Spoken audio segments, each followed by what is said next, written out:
Hey, this is Yuno, and I'm about to play Open Up with Urban Outfitters.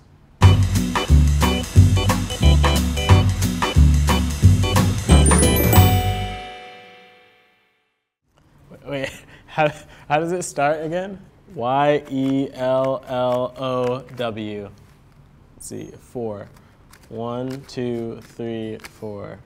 And I'll pick 1, I guess. You seem to be influenced by many genres of music. Is there a style of music you still want to work with? I'd say a lot of people don't really notice the hip-hop influences as much as I want them to, so I kind of want to make that more apparent in my music, I guess. So maybe make my 808s hit harder or something. I don't know. We'll see. Do you remember any of the pirate rap you created for a school project? William Kidd is my name. Pirateering is my game. Got vibes coming out my brain. My pirate skills will make you insane. My Madagascar trip got me fame. Steal your treasure so fast, I'll make your neck vain. All you French pirateers are so lame. If your treasure got stole, then who's to blame? It's me. That's about William Kidd. What is your favorite vegan dish to cook?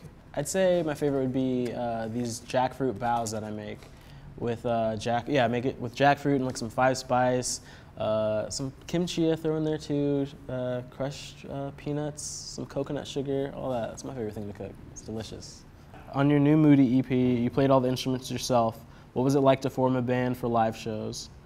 My drummer, he had actually been reaching out to me for years saying, if you ever need a drummer, let me know. And then I had a tour come up earlier this year and I needed a drummer. So I ended up emailing him back and saying, I need a drummer now. So basically he just got his friends to be in my band. I never met any of them in person until we had our first band practice. They all know all this music theory stuff that I don't know, so it was confusing trying to explain things to them and be like, oh, like you need to play it this way, and they're like, oh, do it with 16th notes? I'm like, yeah, I guess. It's harder to communicate sometimes, but it's fun kind of like making my songs come to life because I never really think about how I'm going to put them in a live show context when I'm recording them. So it's a whole new kind of art form in that way, yeah. What was the best booby trap you built as a kid? I'd say it's just like a classic hole in the ground with some leaves covering it.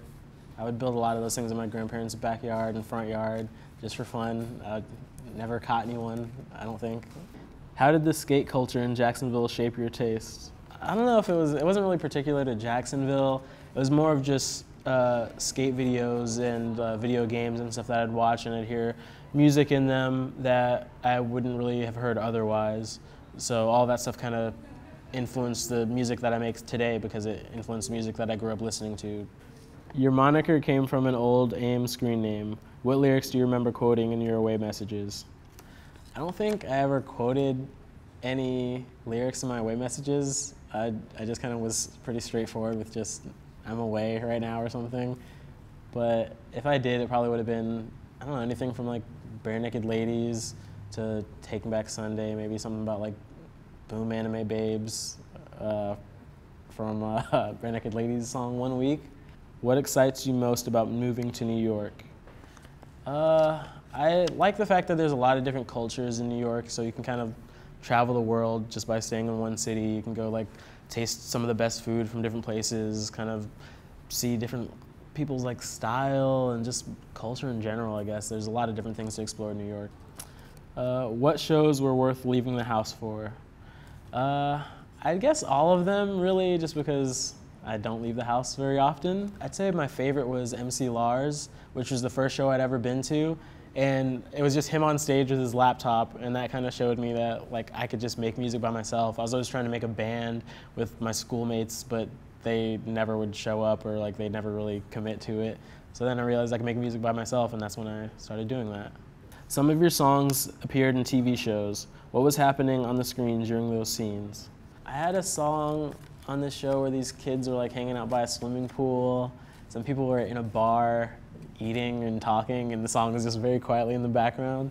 Usually, I don't know, not much is happening. It'd be really cool if it was doing some dramatic scene, but that hasn't happened yet. I would love it if I had a song on Degrassi. I've been watching that show since I was 11 years old, but it's kind of on hiatus right now, so I don't know if I'll get a chance, but I hope so, fingers crossed. Check out my EP Moody, that is out now. It's available at Urban Outfitters, and this has been Open Up. Peace. Okay, I'm gonna go with yellow. Y-E-L-L-O. How about 8? Gotta begin. Oh.